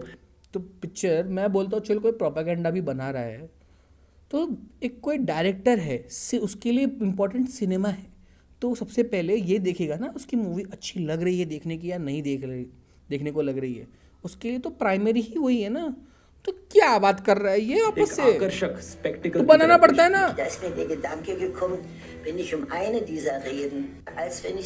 टेंशन के साथ 100% सिंक में थी। इसलिए ऋतिक रोशन जी, इस बात को समझिए कि आदित्य धर के प्रोपेगेंडा और फिल्म टेक्निक को अलग अलग करके नहीं देखा जा सकता। आदित्य धर कोई बेवकूफ नहीं है, वो प्रोपेगेंडा का बवंडर चलाने वाला धुरंधर है। अब सरकार को तो गद्दार डिक्लेयर किया सो किया, लेकिन नहीं किया। ये कौन सी मूवी देख के आया है, मुझे समझ नहीं आ रहा। धुरंधर देख जाके भाई, अपने मन में मनगढ़ंत मूवी बना के खुद मत देख, मूवी देख जाके। इंटेलिजेंस ऑफिसर का क्या? फिल्म में दिखाया जाता है कि इंटेलिजेंस ऑफिसर को पता चलता है कि भारत पर अटैक होने वाला है, लेकिन उसने सोचा कि ये सरकार तो गद्दार है, इसलिए छोड़ो, क्या ही कुछ करना, इस इंफॉर्मेशन को बस अपने पास रख लेता हूँ। Sushant Singh, what the fuck, ये कब हुआ? मूवी के अंदर ना क्या बोलने का भाई को, अभी छोड़, मैं आगे बताता ना जैसे जोकर बता रहे हैं कि इस इंटेलिजेंस ऑफिसर अजय सान्याल का किरदार अजीत डोभाल से प्रेरित है। अजय सान्याल के गेटअप में माधवन के किरदार में लोगों को मौजूदा वक्त में भारत के एनएसए अजीत डोभाल की साफ साफ झलक दिख रही। लेकिन क्या अजीत डोभाल खुद इस बात को लेकर सहमत होंगे कि ऐसा निकम्मा किरदार उनसे प्रेरित है? एक बार दोस्तों अपने दिमाग से कांग्रेस, वो इंटेल नहीं था जो उसने छोड़ दिया कि नहीं गवर्नमेंट तो गद्दार है, कौन प्रोवाइड करेगा। वो एक उनका पॉइंट ऑफ एक्शन था कि अभी ये गवर्नमेंट से अभी मतलब उस स्थिति में थी ही नहीं गवर्नमेंट ना अपना। हम वैसे भी वी वर ग्रोइंग इकोनॉमी, खाने पीने के वांदे थे उस टाइम में देश के, चाहे कोई पॉलिटिकल पार्टी हो यार, वहाँ पर उस टाइम पे इतना बड़ा एस्पोनाच प्लान करना। तो धुरंधर के बहुत जो एक्चुअली उन्होंने दिखाया कि मूवी के अंदर धुरंधर एक्चुअली एग्जीक्यूट होता है, उसके बहुत पहले पार्लियामेंट के बाद धुरंधर एग्जीक्यूट किया ना उन्होंने। ये पार्लियामेंट के पहले का चीज़ था कि उनके पास एक पॉइंट ऑफ एक्शन था, but government was not ready, not powerful enough and financially as well. अपना कंट्री था ही नहीं कि हम ऐसा कुछ प्लान कर पाए। ये दिखाया मूवी के अंदर, जो खुद कौन सा मूवी देखा है इसने। बीजेपी निकालकर सोचो, अगर आप इंटेलिजेंस ऑफिसर होते तो क्या ऐसे बिहेव करते? एक बार के लिए मान लेते हैं कि आपको सरकार के ऊपर डाउट है, तो क्या आप हाथ पे हाथ धरकर बैठ जाओगे? क्या अपनी तरफ से आप आखिरी कोशिश नहीं करोगे अपने देश को बचाने की? और कुछ और ही नहीं तो कम से कम मीडिया में तो लीक करा ही दोगे। जितने ईमानदार ऑफिसर सीधे आपके अंडर आते हैं, आप उनको लेकर कुछ तो करोगे ना। और ये भी नहीं कर पाए तो फ्रस्ट्रेशन में आकर रिजाइन तो कर ही दोगे कम से कम, या फिर 10 साल तक ऐसे ही खाली हाथ बैठे रहोगे। 10 साल तक खाली हाथ बैठे था क्या बताया मूवी के अंदर? उस टाइम पे वो गवर्नमेंट एलिजिबल नहीं थी और उसी गवर्नमेंट के साथ बाद में दिखाया है ना, गवर्नमेंट तो बदली नहीं उस पीरियड में। वही गवर्नमेंट जब चल रही थी उसी पीरियड में ये पूरा चला ना बाद में ऑपरेशन, उसी गवर्नमेंट के थ्रू सैंक्शन हुआ ना। He was just holding it off for certain time and जब फाइनली पार्लियामेंट अटैक हुआ तो तब उनका खून खोला कि now it's high time, we have to go ahead with it. क्या देख रहा है ये? और फ्री की सैलरी लेते रहोगे बस। सर इंटेल मिल इसको तो भाई ये अजीत डोभाल के बारे में जाके पढ़ो भाई तुम। वो पाकिस्तान में पहले वो उन्होंने सारे इंटेल गैदर किए थे and what he has done for India. जब वो मतलब क्या बोलते हैं उसको, बहुत ज़्यादा जब वो इंडिया में अच्छे हायर पोस्ट पे काम कर रहे थे ना, एंड इफ़ यू तुम उनका देखोगे ग्राफिक्स जाके पहले उन्होंने कितना हाई जंप मारा है। वो पहले नॉर्मली ऐसे सीक्रेट एजेंट्स टाइप चीज़ें वो पहले हैंडल करते थे, उसके बाद उनको चीफ बनाया गया सीधा। तो why this all things happen, देखो उन्होंने क्या किया है, क्या प्लानिंग्स किए हैं उन्होंने, कितने ऑपरेशंस किए हैं। Just go and Google it once. क्या है इस पर तुरंत एक्शन लेना होगा, अभी नहीं। ये इंटेल तब काम आएगी जब कल की अवतार जन्म लेगा, जब क्लाउड होंगे और बेनिफिट कर सकेंगे। सर यूपी के लिए भी एक इंटेल है। अभी नहीं, यूपी की इन्फॉर्मेशन को भी संभाल कर रखो। यूपी में एक दिन आएगा जब विन डीजल जैसा दिखने वाला एक सीएम एक दिन आएगा। अभी हमें सैलरी लेनी चाहिए। नहीं, मैं समझ रहा हूँ कुछ लोग क्यों ट्रिगर हुए मूवी में। आई एक्सेप्ट एक हाथ दो डायलॉग्स थे जो थोड़ा प्रो लग सकता है, but that does not define the entire movie. उन्होंने दोनों गवर्नमेंट के टाइम पे जो भी इंडिया में लैकिंग चीज़ें थी वो मेंशन की है। इनको ना जैसी वो चीज़ दिख गया, इनको पूरा इनके माइंड में पूरा फ्लिप हो गया सारा का सारा चीज़। नहीं, सैलरी लेना नहीं छोड़ना है, क्योंकि शुगर की कैलोरी हलवाई नुमा और ब्यूरोक्रेट की सैलरी बड़ी कसाई नुमा होती है। वैसे सैलरी से याद आया कि फिल्म में जो भारत के सीक्रेट एजेंट पाकिस्तान में काम कर रहे थे उनकी सैलरी कौन दे रहा था? क्योंकि इनके हिसाब से तो सरकार गद्दार थी, तो वो फिर इस ऑपरेशन धुरंधर को कंटिन्यू क्यों होने दे रही थी? कुछ तो सेंस होना चाहिए था ना यहाँ पर। सरकार गद्दार नहीं थी यार, उनकी सैलरी सारे ऑफ द बुक्स होते हैं। हाँ। कमाल की बात यह है कि कैबिनेट मिनिस्टर, सरकार और इंटेलिजेंस एजेंसीज पर सवाल उठाने के बाद आदित्य धर ने आपको भी नहीं छोड़ा। फिल्म में एक डायलॉग है जिसमें कहा गया है, हिंदुस्तान का सबसे बड़ा दुश्मन तो हिंदुस्तानी है। ये वही नैरेटिव है जो असल जिंदगी में आपने पहले भी सुना होगा। जैसे कि अगर एक राजनीतिक पार्टी को आपने वोट नहीं दिया तो आप गद्दार हो गए। किसी डिफेंस ऑफिसर की वाइफ ने भी अगर ये कह दिया कि देश में एकता जरूरी है और किसी कम्युनिटी के खिलाफ ब्लैंकेट हेट्रेड मत फैलाओ, तो लोग उनको भी गद्दार कहने लगे। आपको केवल इसलिए भी आतंकियों से जोड़ा जा सकता है क्योंकि आप एक मुस्लिम परिवार से हैं। जैसे कि एक बीजेपी नेता ने तो कर्नल सोफिया कुरैशी को आतंकियों की बहन कह दिया था। जिन्होंने हमारी बेटियों के सिंदूर उजाड़े थे, वही कटे पिटे लोगों को हमने उन्हीं की बहन भेज करके उनकी ऐसी करवाई और मोदी जी के लिए जोरदार ताली। यति नरसिंह आनंद ने हमारे पूर्व राष्ट्रपति, हमारे देश के missile man doctor APJ Abdul Kalam को भी जिहादी कह दिया था। अब्दुल कलाम भारत का राष्ट्रपति बना, लेकिन वो नंबर 1 का जिहादी था। कुछ दिन पहले ही अजीत डोभाल की एक पुरानी ये चीज़ें तो भाई, ये चीज़ें तो सब कुछ कोई भी कंडेम करता ही है, मैं भी कंडेम करता हूँ भाई, तुम just because of religion you can't question it. But again ये पूरे मूवी का पॉइंट ही भूल गया, मूवी ये लाइन क्यों बोलता है, बिकॉज उस मूवी के अंदर ये लाइन क्यों है तुम्हें समझाना कि अपने ही देश में जो लोग इनको बाकी नोट्स बांट रहे हैं, अब तुम्हें बाय द वे तुम सर्च करोगे तो तुम्हें मालूम पड़ेगा सारे नॉन मुस्लिम्स थे उस टाइम पे जिन्होंने ये सारी डीलिंग की थी प्लेट्स को लेकर, या फिर जो भी था ऐसा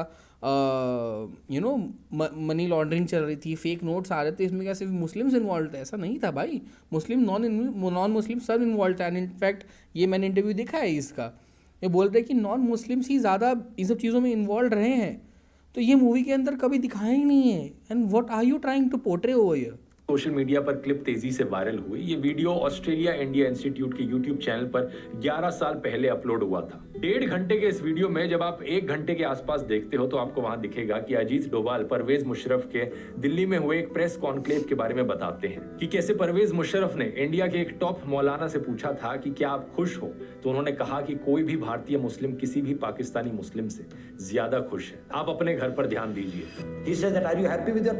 क्या आप अपने हालात से खुश हैं भारत में? अपने घर। डोभाल कहते हैं कि मुस्लिमों को वोट बैंक की तरह नहीं देखा जाना चाहिए, हमें उनका साथ चाहिए राष्ट्रीय मकसद के लिए, और ऐसे में वो किसी से भी ज्यादा राष्ट्रवादी हैं। वो इतिहास में विलिंग पार्टनर्स रहे हैं और भविष्य में भी होंगे। 1857 की क्रांति में हिंदू भी लड़े थे और मुस्लिम भी। इसके आगे वो ये भी कहते हैं कि ISI ने भारत में, ये किस पॉइंट को लेकर कहां से कितना घुमा रहा है तुम देख रहे हो, खुफिया कामों के लिए जितने लोगों को भर्ती किया है उसमें मुस्लिमों की तुलना में हिंदू अधिक रहे हैं। The number of persons that ISI has recruited for intelligence task in India, there have been more Hindus than Muslims.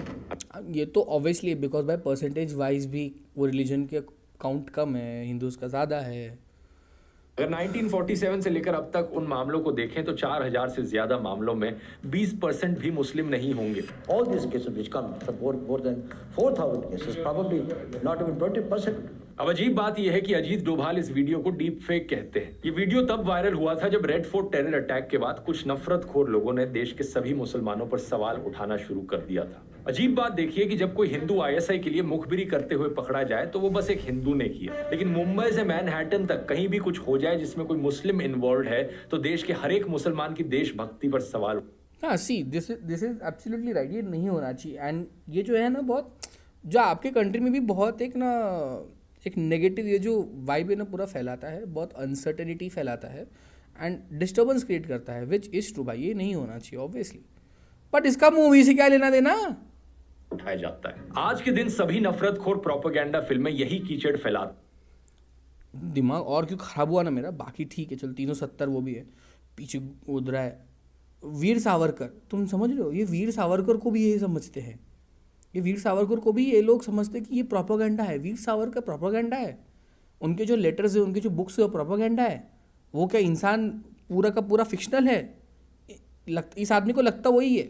Yes हैं ताकि इस कीचड़ में कमल खिल पाए। धुरंधर फिल्म में भी बड़े सटल तरीके से ये किया गया है। किसी भी सीन में कोई पाकिस्तानी कहीं पर पाकिस्तान जिंदाबाद का नारा नहीं लगाता, सब लोग सिर्फ अल्लाहू अकबर बोलते हैं। और जब विलन रहमान डकैत मारा जाता है तो हमें जय हिंद नहीं आता उस पर।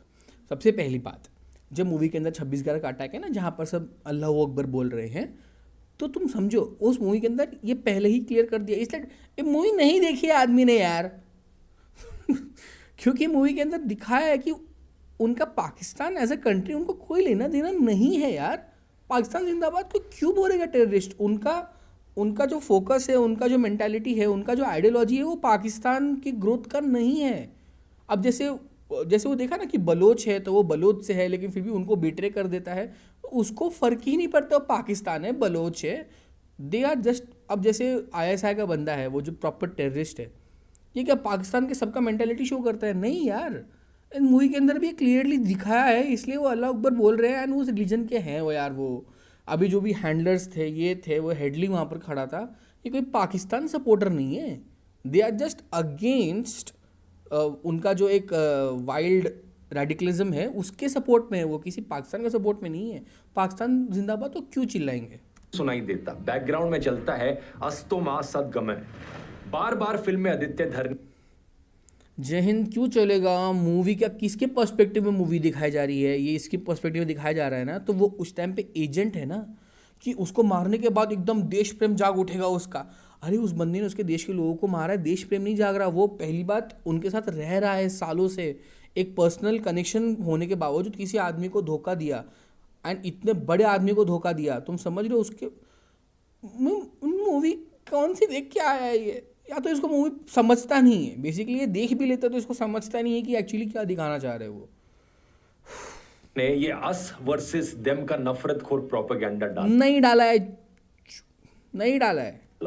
फिल्म में वो इंटेलिजेंस ऑफिसर भी कहता है कि वो लोग तो दंगा कर देंगे। यहाँ साल 2007 में उत्तर प्रदेश की बात हो रही होती है। उत्तर प्रदेश सरकार पर भी तंज कसा जाता है। उस समय भाई को ना मैचिंग द डॉट्स खेलने को बड़ा मजा आता है, एंड वो सारे गलत होते हैं। पहले मुलायम सिंह यादव और फिर मायावती की सरकार थी। इस चीज को इंग्लिश में डॉग विस्लिंग कहा जाता है, जो सीटी हम कुत्तों के लिए इस्तेमाल करते। देखो नहीं बोलना चाहूँगा मैं इस पे उस बारे में, because I love that breed of dog, so let's just move ahead. हैं वो आमतौर पर इंसानों को सुनाई नहीं देती। इसी तरीके से काफी हद तक नफरतखोर प्रोपेगेंडा इस फिल्म में डॉग विस्लिंग की तरह है।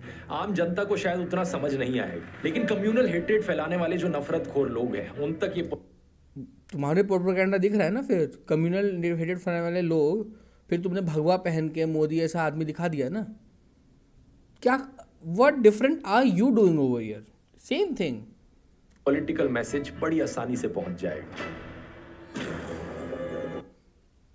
गोदी इतना प्रेम है ना इस आदमी को, क्या बोलूं मैं।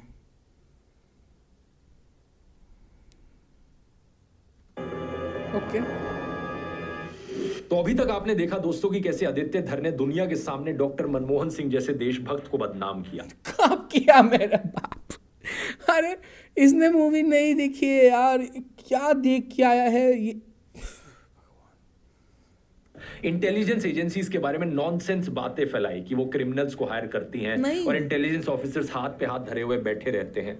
मुस्लिमों के खिलाफ सटल डॉग विस्लिंग की, हिंदुस्तानियों को देश का दुश्मन बताया। लेकिन फिल्म में सबसे प्रॉब्लमेटिक सीन तो है 26/11 अटैक वाला। 26/11 हमले के बाद पाकिस्तानियों को भारत पर हंसते हुए दिखाया गया है। उन्हें डायलॉग दिया गया कि भारत का रिएक्शन फुस रहा, अमेरिका भारत को गाजर दिखाता रहा। आदित्य धर से मैं पूछना चाहूंगा, पिछले महीने ही महाराष्ट्र के मुख्यमंत्री देवेंद्र फडणवीस ने 26/11 अटैक के शहीदों को श्रद्धांजलि दी थी। शहीद हेमंत करकरे, अशोक कामटे, विजय साळसकर, तुकाराम ओंबले, इनमें से किसी का भी नाम सुना है कभी? नाम तो तूने सुना होगा, लेकिन तेरे जैसा घटिया आदमी प्रोपेगेंडा फैलाने में, खुद के ही देश पर जोक्स मारने में इतना खो गया कि कब हुआ है भाई। उस मूवी के अंदर एक इंडियन एजेंसी का जो सीन दिखाया ना, देवर शॉक्ड, देवर एब्सोल्युटली शॉक्ड। कुछ क्या क्या देख के आया ये आदमी? तूने इन शहीदों का कोई भी सीन, कोई फुटेज, कोई खबर? तो मूवी धुरंधर जो वहाँ है उनके पर्सपेक्टिव में है, एंड बाकी इंडिया में जो भी हुआ है ना, वो एक या तो रियल सिनेरियो दिखाने के तौर पे है, या फिर जो भी अजित सान्याल जो बेसिकली वहाँ पर है उनके एजेंसी के अंदर क्या उनका फीलिंग रहा है ये दिखाने पे रहा है। इसको एक तो मूवी समझ में आती नहीं है कि मूवी एक्चुअली किस प्लॉट पे चल रही है, ये सीन वहाँ पर क्यों डालेंगे इस मूवी के अंदर। कुछ भी इंक्लूड करना जरूरी नहीं समझा। ये जो थे एएसआई तुकाराम ओंबले, उनके हाथ में सिर्फ एक लाठी थी दोस्तों, लेकिन आगे वापस से घूम फिर के एक डिटेल में घुस जाएगा जैसा कोई रिलेवेंस नहीं है। किसी डर के बिना वो आगे बढ़ गए। उनको कई गोलियां लगी। ये 26/11 पे कितनी मूवीज बनी हैं, कुछ एनएसजी के पर्सपेक्टिव से बनी हैं, कुछ अंदर जो फंसे लोग थे फॉरेनर्स उनके पर्सपेक्टिव से बनी हैं, कुछ पुलिस वालों के पर्सपेक्टिव से बनी है। इन सब में अलग अलग चीज़ों को मेंशन किया। ये मूवी उस पर्सपेक्टिव में नहीं बनी है। ये मूवी बनी है कि धुरंधर जो बाहर देश में है उसके गैर हाजिरी में, उसके इंटेल के बावजूद ये इंसिडेंट हुआ है। तो ये सीन उधर नहीं बैठता ना आके, मेक्स नो सेंस। उनको कैसे ये डाइवर्ट करेंगे इधर आके? लेकिन आगे जाकर अजमल कसाब की बंदूक पकड़ ली। जानते हो क्यों? क्योंकि उनके कोलीग संजय गोविलकर ने कहा था, याला मारू नको, हाँ एविडेंस आहे, यानी इसे मारना मत, ये एविडेंस है। क्योंकि उन्होंने अजमल कसाब को जिंदा पकड़ा, इसी वजह से पाकिस्तान को पूरी दुनिया के सामने एक्सपोज किया। Yes, and also one thing to add, हाथ में काला हुआ पहना था, नहीं पकड़ा जाता तो आरएसएस का पूरा अटैक मानने जाने वाला था। ये तो भाई बोलेंगे नहीं। जा सका, इंटरनेशनल प्रेशर बनाया जा सका, भारत का केस मजबूत हुआ। लेकिन आदित्य धर को पाकिस्तानियों के मुंह से अपने ही देश का मजाक उड़वाना है। पहले भी एक वीडियो में मैंने वो मूवी लियोरी में बेस्ड लोगों के बारे में वो हंसेंगे ही ना देख के कि वो भी रोएंगे कि अरे हमने तो मार दिया गलती से लोगों को। इसको समझता ही नहीं है कुछ। बताया था कि किस तरह से गोदी इकोसिस्टम के चुचुंदर भारत की फॉरेन पॉलिसी और इंटरनेशनल इमेज को डाउन करते रहे।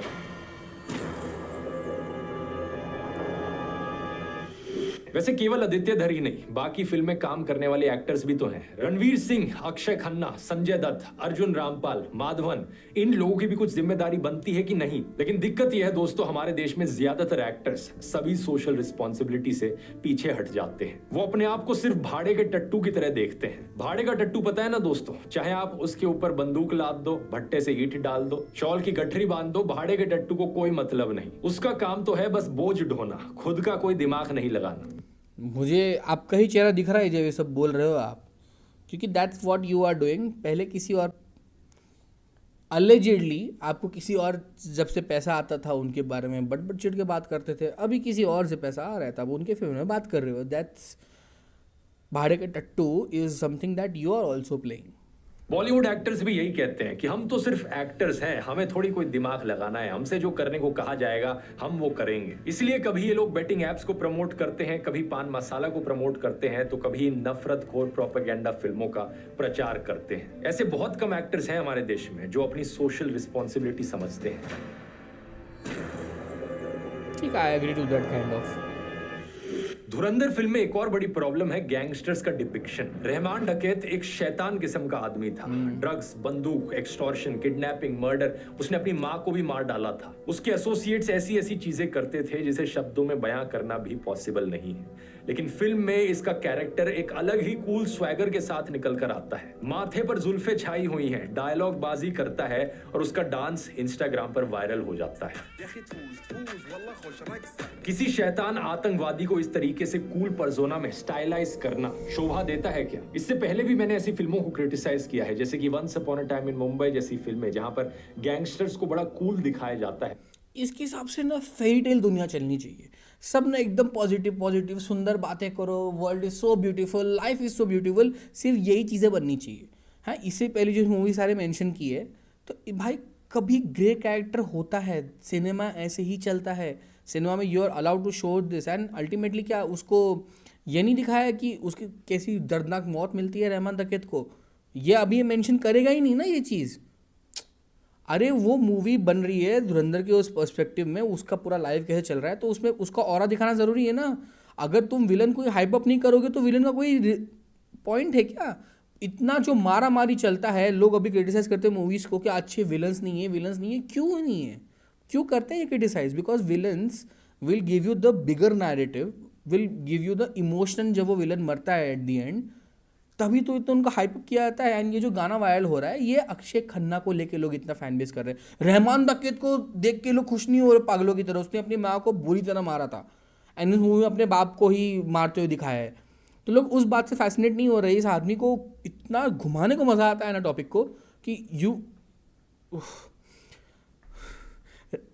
अक्षय खन्ना को जो उनका अब तक का जो क्या बोलते हैं फेम नहीं मिला था ना, वो पार्ट ऑफ फ्रेम लोग उनको देना चाह रहे हैं, इसलिए अप्रिशिएट कर रहे हैं। And after so long back people are happy to see him enjoying his life, his work, इसलिए लोग खुश है। एंड गाना बहुत ज़्यादा कैची है, दैट्स इट। वो रहमान डकैत को कोई सेलिब्रेट नहीं कर रहा है। वो गाने गाते हैं, बॉलीवुड फिल्मों में ऑलमोस्ट एक हीरो की तरह दिखाया जाता है उन्हें। आदित्य धर ने यहाँ पर ना सिर्फ रहमान डकैत को इस तरीके से ग्लोरीफाई किया, बल्कि उसके वायलेंस को भी बहुत कूल तरीके से दिखाया।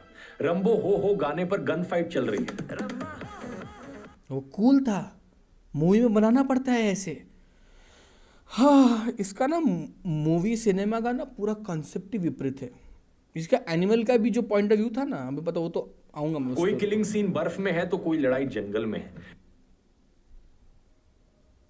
बर्फ में कब लड़े मूवी देखो।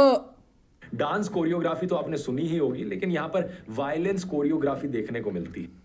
मरे जा रहे हैं करोड़ों रुपए खर्च करके डायरेक्टर्स, हाई एक्शन डायरेक्टर्स कभी सुने हैं? एक्शन की कोरियोग्राफी होती है भाई, चाहे घटिया से घटिया मूवी हो, एक्शन की कोरियोग्राफी होती है, वो तो होती ही है ना। अगर आप उन लोगों में से हो जिनको एनिमल और धुरंधर टाइप की हाइपर वायलेंट ये मैंने इंस्टाग्राम पे देखा था। जरा अपने आप से सवाल पूछकर देखना, आखिर क्यों पसंद आ रही है आपको ये फिल्म? क्या आपके मन के अंदर ये फीलिंग आती है कि किसी इंसान का सर तरबूज की तरह टूटता हुआ मैंने देखा, वाह ये देखकर मुझे मजा आ गया। किसी इंसान को मैंने उबलती हुई कढ़ाई में गिरकर मरते हुए देखा, ओहो क्या मजा आया है देखकर। किसी का सर बंदूक से उड़ा दिया जाता है तो किसी को पेट से लटकाकर फांसी चढ़ाई जाती है, अरे क्या स्वाद आता है देखकर। जरा खुद से पूछकर देखो, अगर आप इन चीजों को एंजॉय कर रहे हो तो कितनी पागलपंती वाली चीज है ये। नहीं, दुनिया एंजॉय कर रही है। इंडिया में ना 3, 4, 5, 10 मूवी बनी होगी जो स्लैशर के वेरिएंट में आती है, जॉनर में आती है। अमेरिका में जहाँ पर स्लैशर मूवीज़ ऐसे बनती थी एंड मज़े में बनती थी, कितने सारे मूवीज़ बने भाई। लोग मारे आते देखने के लिए। इविल डेड राइज हो गया, इसके बाद अरे पूरी की पूरी सीरीज़ है यार, मैं भूल गया यहाँ पर लोगों को, मतलब फाइनल डेस्टिनेशन हो गया। एंड एक तो मुझे एक्चुअली मूवी का नाम नहीं आता, जिसके मल्टीपल पार्ट्स से अलग अलग तरीके से लोगों को मरते हुए दिखाया है। जॉम्बीज़ के मूवीज़ हैं, स्लैशर हैं। जॉन विक हो गया जो सबसे फेवरेट है, जॉन विक भाई क्या ही मज़ा आता है वो देखने के लिए। ये देखने को मज़ा आता है। एंड ऐसा रहता ना तो अमेरिका में एक हर दूसरा आदमी एक दूसरे को काट रहा होता जाके, अभी समझ रहे हो। और एनिमल देखने के बाद अगर इन्फ्लुएंस हो रहा है ना आदमी, तो फिर तो इंडिया में भी लोग काटते ही घूमते एक दूसरे को। अरे इन्फ्लुएंस आदमी किस मूवी से नहीं हो जाता? तुम्हें कोई आइडिया भी है? किसी भी चीज़ से इन्फ्लुएंस हो सकता है, इसमें कोई मार धाड़ से कोई रिलेशन ही नहीं है। कोई अगर दृश्यम का न्यूज़ सुना है, दृश्यम में जो चीज़ें हुई थी वो सब देख के लोग इन्फ्लुएंस हुए थे। मूवी तो अच्छी थी बहुत ज़्यादा, कोई स्लैशर भी नहीं था, मार धाड़ नहीं था, तो उससे भी इंस्पिरेशन लिया है लोगों ने। तो अटर नॉनसेंस अपना नैरेटिव रखने के लिए आदमी कुछ भी किसी भी हद तक चला जाएगा। आप लोगों को साइकोटिक बोलने पे आ जाएगा ये। जिन लोगों को इस लेवल का खून खराबा देखना पसंद आता है, कोट क्या ना, ये कौन सा आर्टिकल है, कब का है, इसका क्या रिलेवेंस है, कोई नहीं। आर्टिकल मिला, कोट कर दो, हाईलाइट कर दो, तुम सब पागल हो। वो असल जिंदगी में बहुत फ्रस्ट्रेटेड लोग होते हैं। और एनिमल फिल्म के सक्सेस के बाद आदित्य धर को भी समझ आ गया था कि सोसाइटी में फ्रस्ट्रेशन है, लोगों के अंदर एक ब्लड थर्स्ट है, और इसलिए उन्होंने धुरंधर फिल्म में लोग नैरेटिव पीछे देखा, ब्लड थर्स्ट पूरा लाल हो गया। एडिटिंग भाई वो की सैडिस्टिक डिलाइट का खूब ख्याल रखा है। हर थोड़ी देर में अलग अलग तरीकों से खून बरसता है स्क्रीन। एनीमे जो है इतनी फेमस, ठीक है, जो स्टार्टर पैक में काउंट होता है एनीमे, डेथ नोट, वो मूवी कितनी सैडिस्टिक हो जाती है एंड में जाने के बाद कि वो प्लान कर रहा है कैसे मारूं, कैसे मरे, कितना खतरनाक वो है, आपको हॉन्ट करेगा वो शो। वो मूवी देखने के बाद लोग मारना चालू कर दे लोगों के अंदर। एंड पहली बात, ये मूवी 18+ है। 18 साल में लोगों को भाई दारू पीना अलाउड है, गाड़ी चलाना अलाउड है, कुछ साल में शादी करना अलाउड है, घर चलाना अलाउड है। जब ये सब है तो इतना मेंटेलिटी नहीं रहने वाला किसी के अंदर कि ये गलत है, ये काटना फटना। लोग एंजॉय करते हैं बिकॉज वो कूल लगता है, उसको कूल बनाया जाता है। रियल लाइफ में किसी को कटता हुआ देख लेना उल्टी कर देंगे लोग, पर मूवी के अंदर नहीं करते बिकॉज उसको स्टाइलाइज किया जाता है। Just understand that. इतना ना वेगली सबको नहीं करने का, इतना अपना पॉइंट रखता है एंड ब्रॉडली सबको उसके अंदर इंक्लूड कर देता है। Everything is not black and white भाई, ग्रे में देखो, there is a grey area everywhere, specially in such movies. तो बेसिकली देखा जाए तो गैंग्स ऑफ वासेपुर जैसी गैंगस्टर फिल्म ले लो, उसे पाकिस्तान में सेट कर दो। किया ना आपने सपोर्ट पहले भी इसको, एंड बाद में क्या बोलता है ट्विटर पे आके कि मुझे तब इतनी मैच्योरिटी नहीं थी। क्या मैच्योरिटी नहीं थी भाई? अभी तो बोल रहा है ना, तो एक्टर्स को बोल रहा था कभी कि आप रिस्पॉन्सिबिलिटी लेते हो, रिस्पॉन्सिबिलिटी तू भी नहीं लेता है, तूने भी इतनी स्लैशेस खतरनाक काट शाट। बाकी धुरंधर में तो फिर भी वायलेंस को थोड़ा ग्लोरीफाई काइंड ऑफ इसको स्टाइलाइज करते हैं। गैंग्स ऑफ वासेपुर में क्या स्टाइलाइज किया गया था? ब्लिटेंटली काटा जाता है उसके अंदर लोगों को, तब तो मज़ा आया है ना तुझे। अभी अचानक तेरा हृदय परिवर्तन हो गया क्योंकि पैसा नहीं आया। एनिमल फिल्म जितना वायलेंस डाल दो और छिड़क दो उसके ऊपर अपना पॉलिटिकल प्रोपेगेंडा। धुरंधर की स्क्रिप्ट तैयार है। आदित्य धर जैसे लोग फिल्म मेकिंग और आर्ट के नाम पर धब्बा है। अरे आर्ट का काम होता है लोगों को सेंसिटाइज करना, लेकिन ये अपनी फिल्मों के थ्रू डिसेंसिटाइज करते हैं लोगों को। तारे ज़मीन पर देखने के बाद अपने क्लास में कोई बच्चा, मैंने देखा है बचपन में, मेरे स्कूल में कुछ लोग जो they were a little bit challenge, not completely कि वो स्पेशल स्कूल में चले जाए, उनको ईशान अवस्थी के नाम से चिढ़ा जाता था स्कूल के अंदर। बट वो मूवी तो भाई बच्चों के लिए बनी थी ना, डिसेंसिटाइज हो गए ना वो उसको लेकर। बच्चे भी वो उनको एटलीस्ट इतना देख लिया 2 घंटे की मूवी के अंदर कि वो लोग भी सेंस से क्या बोलते हैं, मेरा टंग स्लिप हो रहा है, सॉरी। तो बेसिकली वो हो रहा है ना, फिर भी इन्फ्लुएंस हो रहा है ना वहाँ से भी। अपने ही देश का मजाक उड़वाते हैं। अगर आप लोगों को वाकई कुछ कोई नहीं हुआ देशभक्ति है। वाली फिल्में देखनी है तो बहुत सी अच्छी फिल्में हैं। प्रहार, बॉर्डर, राजी, 1971, सरफरोश, सैम बहादुर, पिप्पा, नीरजा, स्वदेश, चक दे इंडिया। आप बताओ नीचे कमेंट्स में लिखकर दोस्तों, आपकी फेवरेट पेट्रियोटिक फिल्म कौन सी है। आखिर कमेंट सेक्शन में आप सब लिखने दोगे तो ना सब्सक्राइब करना पड़ेगा, जो कि मैं नहीं करने वाला। मैं आदित्य धर से कहना चाहूंगा कि अगर तू बाज नहीं आया इस तरीके का झूठा प्रोपेगेंडा अपनी फिल्मों में डालने से, तो तेरी लेगेसी आगे चलकर वही होने वाली है जो हिटलर की फेवरेट फिल्म मेकर लेनी रिफेंस्टाल की थी। बाद में ये बहाने मत देना कि मैं तो बस एक आर्टिस्ट था, अपना काम कर रहा। बहाना तो तू भी अभी दे रहा है कि तूने पहले गैंग्स ऑफ वासेपुर प्रमोट की थी, वायरस की वो सड़क चप्पल छाप तूने मूवी प्रमोट की थी। रहा था जो देश की हालत थी उसके अकॉर्डिंग मैं चल रहा था। और प्रधानमंत्री नरेंद्र मोदी से भी मैं एक चीज कहना चाहूंगा, आप आजकल बहुत मजाक उड़ाते हो नेहरू का और मनमोहन सिंह का। नेहरू जी, नेहरू जी, नेहरू जी, नेहरू जी, नेहरू जी, नेहरू जी, नेहरू जी, जवाहरलाल नेहरू। कभी खुद के अपने भाषणों में, कभी अपने पालतू न्यूज चैनल्स के जरिए, तो कभी इन प्रोपेगेंडा फिल्मों के जरिए। लेकिन आज एक तो कोई प्रूफ नहीं मूवी का कोई प्रोपेगेंडा से है, किसी स्पॉन्सर्ड है, कुछ भी ऐसा प्रमोशन हुआ है। ये मूवी इनफैक्ट बनने के बाद सबसे लीस्ट इसका प्रमोशन हुआ था, लीस्ट हाइप था इसके बाद, लीस्ट इसकी कॉर्पोरेट बुकिंग्स तो थी नहीं, लीस्ट इसकी प्री बॉक्स ऑफिस कलेक्शंस थी, जो इनके बुकिंग्स मिले ही नहीं थे। उसके बाद मूवी अभी 1000 करोड़ कमा के बैठी है। तो ये सिर्फ उस प्रोपेगेंडा से नहीं हो रहा है मेरे बाप, लोगों को समझ में आता है। इसके हिसाब से मूवी के अंदर करोड़ों लोग ने मूवी देखी, सब के सब अंधे पागल हैं, सैडिस्टिक। मतलब तो अपने लाइफ में तुम्हें कुछ पसंद नहीं है, तुम वही कैटेगरी में आते हो। नेहरू और मनमोहन सिंह अपने आप को डिफेंड करने के लिए जिंदा नहीं है। मैं आपसे कहना चाहूंगा, एक तो क्लिप में यही नैरेटिव होता है। इसने सिर्फ नेहरू नेहरू बोलते हुए दिखा दिया, क्या बोला, कुछ नहीं, बस अपना पॉइंट बाहर रख देंगे। प्रूफ कहाँ है? कि वक्त का पहिया कभी रुकता नहीं है। जो आपने यहाँ पर प्रोपेगेंडा फिल्मों का एक नया स्टैंडर्ड सेट किया है, आपके सत्ता से बाहर जाने के बाद अगर किसी ने वो बवंडर फिल्म सही में बना दी तो क्या करोगे तब? आपकी बीच बना दो। मैं तो बोल रहा हूँ, अगर आपका ऐसा मोटिव है कि आप डायरेक्टली, जैसे इसने ब्लेटेंटली दिखाया ना कि कॉल पे पीएम बोल रहा है, हाँ मेरे देश के जवानों को मार दो, बनाओ ऐसी मूवी। हम भी देखते हैं ना, अगर सब इतने ही लिबरल है तो लोग सपोर्ट करेंगे। वो 5000 करोड़ कमाएगी मूवी, जाके बनाओ फिर। No one is stopping. क्या होगा तब, जरा सोचकर देखना है। कुछ नहीं होगा, लोगों के पास अक्ल है। AI मास्टर क्लास को ज्वाइन करने का लिंक नीचे आपको डिस्क्रिप्शन में मिल जाए। AI भी इनका कितना बड़ा फ्रॉड था, चलो उस पर तो मैं नहीं आता अभी। ओ गॉड, इसने आधे घंटे की मूवी के अंदर अल्टीमेटली क्या प्रूव किया? ही प्रूव नथिंग। इससे बस इतना ही प्रूव हुआ है कि इसने मूवी नहीं देखी है। इसने 1-2 डायलॉग उठाए हैं, इसके ऊपर इसने पूरा नरेटिव बिल्ड किया है। 2-3 डायलॉग्स पे पूरा नरेटिव है मूवी के अंदर। ये जो भी सीन्स हम बोल रहे हैं ना, कितने, तो 5 मिनट 10 मिनट, इससे ज़्यादा 3.5 घंटे की मूवी थी। इसके अंदर से इसने 5-10 मिनट के क्लिप्स देखे और आधा घंटे का वीडियो बनाया एंड पूरी मूवी को प्रोपेगेंडा बोल दिया। दैट्स हाउ इसका planning works, that's how his team works, that's how his scripting works. And भाई ने आके सीधा तर बोल दिया पोपट की तरह।